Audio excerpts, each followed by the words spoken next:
Before I begin, I need to preface that although parts of this video may sound disheartening and you may be tempted to leave early, the overriding message is very positive. So please bear with me. In the first part of this video, I will be talking about the atrocious deal that went into effect today and Netanyahu's metaphysical pre-messianic role. And then I will go on to discuss Trump and why, although he is a huge disappointment to many of us, he too is fulfilling his prophesied role leading up to the revelation of Mashiach. As we shall see, everything that has happened and is happening as we speak was predicted and is following a very explicit plan. The worst is behind us, Baruch Hashem, thank God. All my calculations and predictions have only become more obvious and substantiated. If you're patient, I will explain what is metaphysically powering all the complexities we are experiencing regarding the relationship between Israel and the United States directly prior to the redemption. What roles are being played out by Iran and its proxies and the United States and its Western allies? What role is being acted out by Netanyahu and Trump? What are the spiritual underpinnings of their actions and how will it play out? Where does the fall of Syria fit into this matrix? Some of the above will be addressed in this video and some in subsequent ones. So please set your speed to 1.5 and hear me out. And please subscribe if you have not already done so. At this very moment, we are in a state of shock. Trump has been a major disappointment. This was a really huge letdown. And this happened even before Trump takes his oath of office for the second time tomorrow. Instead of protecting Israel, he bullied Netanyahu into accepting one of the worst deals in the history of mankind. The man who prides himself as the master of deal-making facilitated an incredibly lopsided, humiliating, and dangerous deal for the Jews of Israel. Yes, for the people about whom he has boasted well over 100 times in the past 4 years that he is the most pro-Israel president in the history of America. If Trump wanted to, he could have easily facilitated the release of all the hostages unconditionally. Instead, he bullied Netanyahu to accept a suicidal capitulation to the monsters of Hamas. Instead of his vague, bombastic threat that all hell will break loose if the hostage deal does not go through before his inauguration, he should have been much more specific. He could have said that on day one, he will encourage Israel to cut off all aid, water, and fuel to Gaza until every single hostage is released. He could have said that if all the hostages are not released unconditionally, then on day one, he will order the entire U.S. Air Force to obliterate not only every nuclear site in Iran, but also their entire oil and gas infrastructure, which would cause the immediate collapse of the 46-year vicious and oppressive dictatorship of the Nazi Ayatollahs. He could have threatened Qatar, Egypt, and Turkey, all strong supporters of Hamas, who helped facilitate the horrors of October 7th, that he will cut off all ties with them on day one, unless all the hostages are released unconditionally. And there were many other options available to him to help Israel. But he did the exact opposite. In this video, I will attempt to explain to you why he did it, but you need to be patient. Trump does have an important role to play, but helping Israel is not really one of them. Let's focus for a minute on the so-called hostage deal.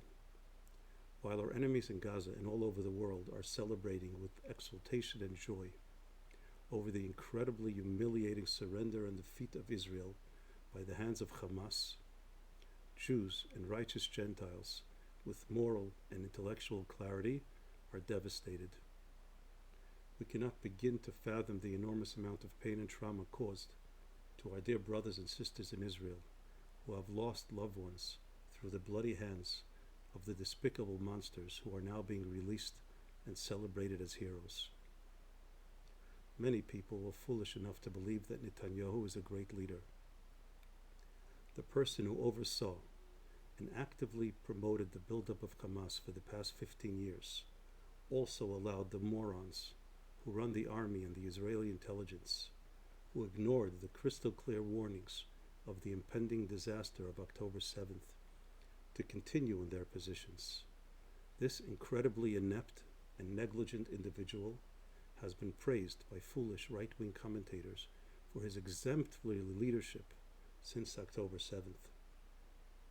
Netanyahu is personally responsible both for October 7th and all the pain and suffering ever since. This war has taken the lives of over 500 of our finest young men. It has left 250 widows and 600 orphans to live in loneliness and pain for the rest of their lives. It has caused many thousands who were severely injured to live difficult lives with their disabilities and handicaps. Some lost their arms and some their legs, some their hearing and some their sight, as well as many other physical and mental lifelong disabilities they and their families will have to struggle with for many years to come. And it was all for nothing. The 20,000 terrorists that were killed have already been replaced, and now Israel is releasing another 2,000 hardened terrorists and murderers to help replenish their ranks. Not only did they accomplish nothing with this phony war, but Hamas is 10 times stronger than they were before October 7th. They were legitimized by the entire world, and they have incentivized, empowered, and encouraged all our enemies to continue their genocidal war against the Jews, because the Jews have shown themselves to be so weak and so spineless, so that it is only a matter of time until their ultimate demise. Rachmana litzlan, God forbid. This action of surrender by Israel is more destructive in encouraging Islamic terrorism than all the combined speeches of the Nazi Islamic imams preaching about jihad from pulpits all over the world, including on the Temple Mount, in Saudi Arabia, and in Harvard University. Israel and Trump have now sent the most powerful message to our enemies to continue their fight until the end, because although Israel may have awesome technology and intelligence, they do not have the backbone to stand up to their enemies. This is not the first time Israel has negotiated these ridiculous so-called hostage deals. They are deals for our enemies, but for us, they are suicidal pacts with the devil. 80% of released terrorists have returned to killing Jews after their release. Some of those being released now have already been released for prior acts of terror. Then they were captured again, and now they are being released again. Bear in mind that many of our sons and daughters have been killed or wounded capturing these monsters. A simple mathematical calculation based on past experiences yields the probability that the 2,000 terrorists being freed from our jails will return to kill about 400 Jews, God forbid. This calculation does not include the release of Yichya Sinwar Yimach Shemoy, released in 2011 together with another 1,026 terrorists who were exchanged for Gilad Shalit. His release, as well as his life-saving surgery by morally deranged Israeli doctors, may have facilitated all the pain and suffering from October 7th until today. Israel did not trade about 20 live hostages for 2,000 vicious Islamic Nazi terrorists. Israel traded 20 Jews who we know and we love in exchange for the murder of 400 unnamed Jews who we don't know but we equally love. But I want to stress that the fact that Israel is leaving Gaza, and probably soon Lebanon as well, is a very good thing. Our precious soldiers were dying almost daily because of the insane orders by the government to take ridiculous precautions not to harm civilians. And there is not a chance in a million that the weak and inept Israeli government, who possess not an ounce of Jewish pride, would even consider holding on to these territories indefinitely. Thus, these wars have no point, and the quicker we get out of there, the less we will suffer the needless deaths of our precious soldiers. Netanyahu knew from day one that we would never destroy Hamas, and that sooner or later we would leave Gaza and allow them to rebuild their infrastructure of terror, perhaps under another name, and perhaps not. It is obvious even to a child that if you are supplying Hamas with all their needs, food, water, gas, electricity, medical supplies, and all other necessities, plus millions in cash that they receive for distributing the food and supplies to their adoring civilian population, plus millions more in cash that has been smuggled in the hundreds of trucks that enter Gaza daily throughout this entire war. Yes, this was revealed in a recent podcast by Carolyn Glick. There's no way that Israel can manually check hundreds of trucks every day, so they simply allow them to pass through metal detectors, which can only detect guns and bullets, but not cash. They also smuggled in sophisticated cameras made out of plastic, which were not detected, which they use to monitor where our soldiers are going, so they can detonate remote-controlled explosives, which they have used successfully to kill scores of our brethren. It is also quite obvious that if you take insane precautions not to hurt the civilians who encouraged and celebrated October 7th, then there would be no way of eradicating Hamas, who embed themselves among these very civilians. Netanyahu knew this. He did not initiate the war to eradicate Hamas.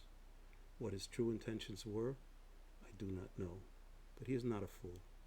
He lied to the Israeli people and to the soldiers who laid their lives on the line and who paid the ultimate price to execute his futile war. Yes, 20,000 or so terrorists may have been eliminated, but they have already been replaced with new recruits that were incentivized by all the cash Netanyahu allowed to flow into Gaza. And now he is awarding them with another 2,000 battle-hardened terrorists. It is true that the army seriously degraded Hamas's capability. Even with all the billions that will be flowing in from all four corners of the world, it will take them several years to replace what they had prior to October 7th. But I doubt the soldiers would have fought with such bravery and incredible courage just to downgrade Hamas's capabilities and set them back a couple of years. More importantly, Israel could have easily been protected from another October 7th without the loss of one single soldier. They could have simply taken control of the 30-mile border without going into Gaza, instead of the ridiculously stupid fence on which the geniuses running the army and the intelligence community spent billions. They could simply have stationed a few hundred tanks 24/7 all along the border with orders to kill any moving being that approaches within 1 mile of the border. The IDF did destroy most of Hamas's rockets, but the rockets killed less than 5 Israelis over the past 5 years. And Israel could have easily stopped the rockets without entering Gaza in 1,000 different raids, which would not have cost the lives of one single soldier. In a nutshell, this war was a phony war which caused an enormous amount of death and suffering for no reason. Netanyahu and his cronies knew this from day one. He never spoke about his plan for the day after, because he had no plan. When will the delusional religious Zionists realize that the successive governments led by secular Zionists are not a manifestation of Mashiach ben Yosef, but rather they are agents of the Erev Rav, who have been fighting against the safety and integrity of the Jewish people ever since they instigated the sin of the golden calf. Don't get me wrong. The return of the Jews to the land of Israel in our generation is most certainly messianic, as explicit in the Talmud, Sanhedrin 98a. But the establishment of a secular government to control the country and ensure its safety represents the darkest aspects of our exile. God gave the IDF the strength and ingenuity to prevent another Holocaust, and instead, the morally bankrupt secular Zionist government facilitated the Holocaust of October 7th. V'oid yodom netuyo, and they still continue in their suicidal path. When will the religious Zionists finally remove that silly line from the prayer they say every Shabbat during the Torah reading, which makes the absurd and demonstrably false statement that the establishment of an ostensibly Jewish government made up of godless and criminal weaklings without 1 ounce of Go'in Yankif Jewish pride and faith is in any shape or form connected to our ultimate redemption? Don't get me wrong, I have enormous respect, and I am absolutely in awe of the self-sacrifice these incredible Jews display by educating their children to risk their lives to protect our brothers and sisters in the Holy Land. This holy community of religious Zionists are deeply in love with God, our Torah, our people, and the land of Israel. They are, by far, the best of the best that we have, and we feel so proud to be their brothers and sisters. But it's precisely because of my deeply felt admiration for this incredible community that their misguided beliefs are so painful for me. They are sadly the ones who are helping to keep the successive governments of the godless, irresponsible, and reckless politicians in power, thus perpetuating their own suffering and the ultimate sacrifice of their precious sons and daughters. Before I go further, I need to stress that God has obviously orchestrated all the above. And after our long and bitter exile, we cannot begin to fathom why we still continue to suffer so much. Not that the following is comforting in and of itself, but the very fact that the atrocities of October 7th were predicted to occur just prior to the redemption, as I have explained in previous videos, and the fact that it has already occurred means that we are literally at the cusp of the revelation of Mashiach. Another important point which I have stressed many times is that every soldier who gave his or her life to protect our brethren in the Holy Land attains unimaginable spiritual heights that cannot be approached even by the most righteous tzaddikim of the generations. And this, of course, is regardless of the stupidity and recklessness of the insanely immoral government and the commanding generals of the IDF. Now, getting back to the Prime Minister of Israel. Netanyahu was one of the best prime ministers Israel ever had. And that is why the Israeli left, as well as the Biden administration, tried so hard to remove him from power. The people who can potentially replace him are 10 times worse for the Jews of Israel. So consider the following. The best prime minister Israel ever had, and the person who is 10 times better than anyone who can potentially replace him, is a weak, inept, morally compromised, and severely negligent individual who was the cause of so much pain and suffering, and has just agreed to one of the most ridiculously insane and lopsided deals in the history of warfare. The satanic clowns presiding over the so-called international courts in The Hague actually get it right when they accuse Netanyahu of killing innocents. It says in our holy books that God sometimes reveals messages even through the mouths of evil miscreants. In the Tanya, Rabbi Shneur Zalman, the founder of Chabad Hasidic movement, passed away in 1812, develops this concept in depth in part 4, section 25, based on scripture in Samuel 2, chapter 16, verse 10. The only thing the UN and the ICC got wrong was the identity of his victims. They are not the Gazans, but rather the Israeli soldiers whom his job was to protect, rather than place them in incredibly dangerous situations which would guarantee the death of so many precious, innocent souls. Ben Gvir was the only member of the government who had the moral integrity to exit this government rather than be part of this horror show they call a deal. But he emphasized that he will not bring down the government because he knows that the alternative is 10 times worse. Moshe Feiglin, who was the only other Israeli politician who really gets it, is encouraging the fall of the government with the unrealistic hope that Israel will end up with a real right-wing government, possibly led by himself. But this is a pipe dream and extremely unrealistic. Israelis have been proven repeatedly to be delusional about their leaders, and this is by design, as we will explain momentarily. So where does this leave the state of Israel?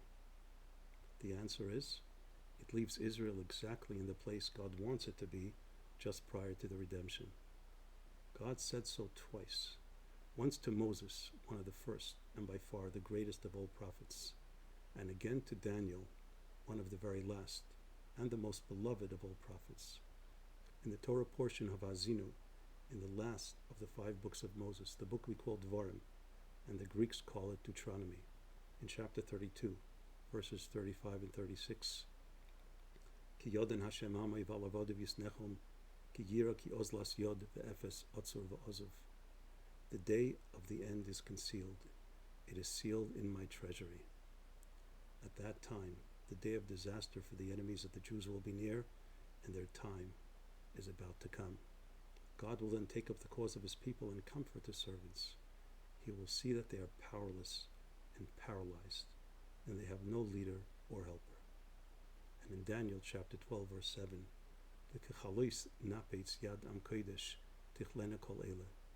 just before the end of the exile, the political power of the holy nation will be completely in shambles. We need to point out the obvious. The incredible stupidity, weakness, criminal recklessness, meekness, submissiveness, and timidness of this current Israeli government and all its predecessors is accentuated by the incredible capabilities, talents, courage, and determination of the Jews who are unfortunately their subjects. The fact that the IDF demonstrated over the past 15 months their incredible capabilities to target and execute the leaders of Hamas and Hezbollah and to cripple Iranian defenses only shows how incredibly stupid and weak our leaders are. The rebels in Syria were able to wrest control of the country against an army who outnumbered them with manpower and arms 1,000 to 1. All the HTS rebels had was a few rusty vehicles, while the Syrian army was equipped with hundreds of fighter jets and thousands of tanks. And they did this in less than 2 weeks with hardly any loss of life. In absolute contrast, and precisely the inverse, Israel has one of the best armies and intelligence capabilities in the world, and Hamas is by far the weakest army in the world, with not one single tank, fighter jet, or even a helicopter. Yet, after 15 months and the enormous loss of the precious lives of our courageous soldiers, the IDF completely failed, and now the government has signed a deal of surrender which is so painfully humiliating and reckless, it is beyond belief. Israel continues to suffer missile attacks from the Houthis. Millions of Israelis are forced to run for their lives to the nearest bomb shelters with their little children and babies in the middle of the night, over and over and over again. The IDF is retreating from Lebanon after leaving 90% of Hezbollah fighters alive and well. Yes, they killed hundreds in leadership positions, but they are all replaceable, and now they are about to retreat from Gaza as well. I have predicted this outcome many times over the past year. For example, you could check out my video titled, Shackled Warrior, Why is Israel So Vulnerable? The IDF has the capabilities to cripple Iran to the point of complete collapse, and they have the means to totally neutralize the Houthis. Yet they are paralyzed with an uncontrollable weakness and timidness that simply cannot be explained rationally. And this only strengthens our belief that the redemption is at hand. Because the rabbis of the Talmud in Sanhedrin, page 98a, foresaw with incredible, accurate divine vision 1,500 years ago that this pathetic government of Israel will be reduced to nothingness just prior to the coming of the redemption. Ad sheyichle malchus hazalo mi Yisrael. I will explain to you some of the reasons for this in an upcoming video, but for now I want to move on to the main topic of this video, Trump. Most intellectually and morally sound Jews and righteous Gentiles are shocked at Trump's involvement in this sick deal. It seems clear that without his bullying of Netanyahu, it would not have happened. Biden had tried since this past May to get the Jews to sign this very same dangerous and humiliating surrender agreement with the monsters of Hamas, but apparently he couldn't push it through. We were all praying for the day that the morally and mentally compromised Joe Biden and his team of woke imbeciles who don't know right from wrong or darkness from light would finally depart from the White House so that the deluge of pain and suffering he and his accomplices inflicted upon the United States and the world, and particularly upon Israel, can finally be halted and hopefully reversed. We were also excited about the group of sincerely committed friends of the Jews who Trump appointed to various important positions, Marco Rubio, Peter Hegseth, Mike Huckabee, and many others. And we were waiting with bated breath for the inauguration of President Trump. Yet, he let us down big time. Suddenly, the master deal maker inflicted upon the Jewish state a deal which he would never in a million years allow the United States to sign with a bitter enemy who was determined to wipe out every man, woman, and child in this country, and who was 1,000 times weaker than the United States. Not only that, but Trump and Biden are squibbling like 2-year-olds. Who should take credit for this horrific deal? If you have been watching my videos, and particularly the one titled Who is Gog from the Land of Magog, then you already know the answer. I will repeat it here very briefly. The United States has a complex role prior to the redemption. On the one hand, she is clearly the entity referred to in Ezekiel chapter 38 and 39 as Magog, who leads an alliance against the state of Israel and against Jerusalem just prior to the redemption. On the other hand, she does so reluctantly. This is explicit in Ezekiel 38, verse 4. I will put hooks in your cheeks, and I will lead you out with your entire army. This means that Magog is not particularly comfortable with her role, but are forced to do so anyway. So much so that in verse 13, other nations wonder why Magog came to attack the Jewish state in the first place. Have you come to take spoil? Have you gathered your troops to plunder, to carry away silver and gold, to take cattle and possessions, to take great spoil? If Magog were a nation of anti-Semites who hate the Jewish people, why do other nations wonder regarding the motives? Nobody wonders why Islamic states have continuously warred against the Jewish state. But the motive of Americans in assisting the enemies of the Jews is perplexing.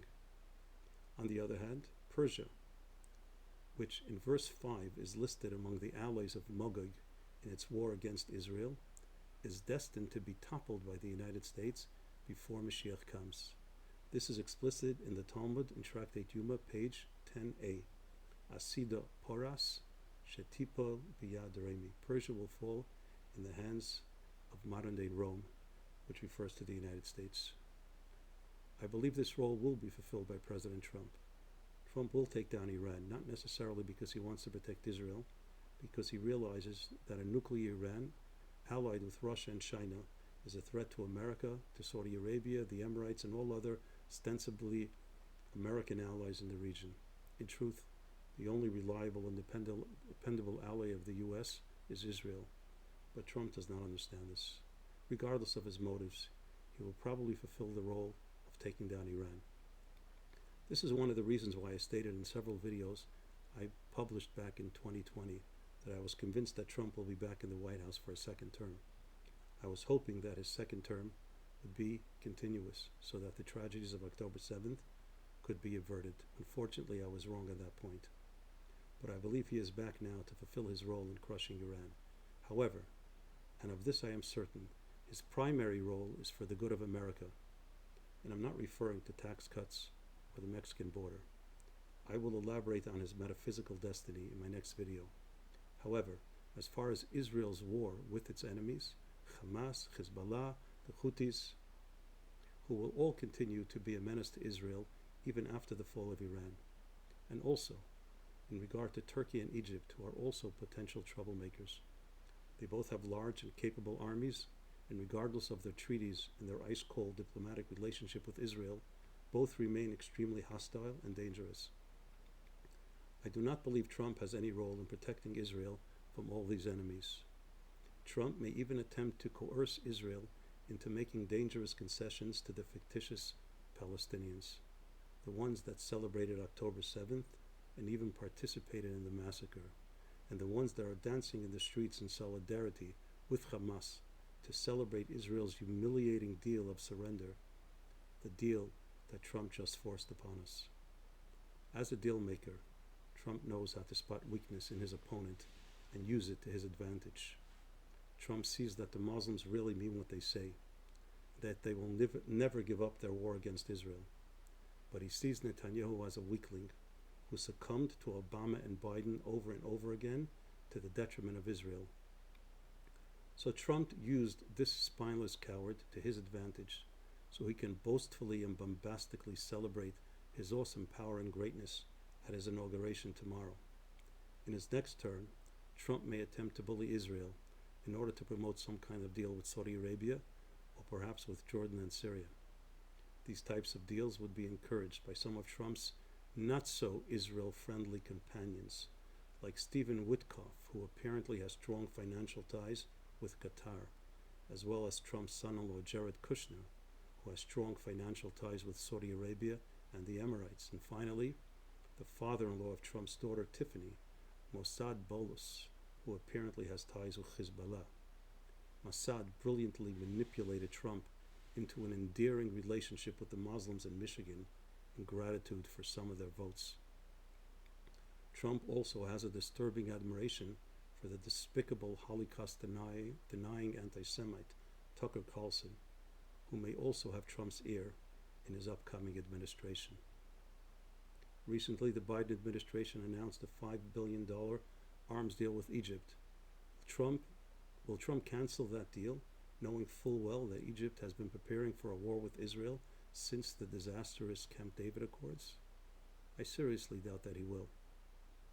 I'm trying to believe that essentially Trump is a good man, but I am beginning to doubt if his pro-Israel appointees were only a smokescreen designed to appease his large base of pro-Israel evangelical Christians and to hide his true intentions of bullying and manipulating Israel so that he can boast about more amazing deals that are good for our enemies but disastrous for our brothers and sisters in the Holy Land. Trump did not start out as a politician, but I'm sure in the past 8 years he has learned the tricks of the trade. Say what your voters want to hear and then do as you please. I really don't know what's going on in his head, and I don't really care, because his role is set out for him, and he will do as he is directed from the one above. In any case, I think we need to brace for some more disappointments coming from Trump regarding his relationship with the State of Israel. Trump will be calling all the shots, and none of his pro-Israel appointees will have any real say in the matter. It is not Trump's historic role to be the savior of the Jews. It is the Jewish Mashiach who is destined to save Israel from all her enemies. And I do not mean to imply in any shape or form that Trump has any negative feelings towards Jews or towards Israel. But he does not live with the Bible. Neither does he have a clue regarding the prophetic role of the Jewish people, or the cosmic role of Ishmael, the metaphysical force behind the deep-seated hatred of the Muslims towards the Jewish state. I still think he is a good man who hates wars and the killing of human beings.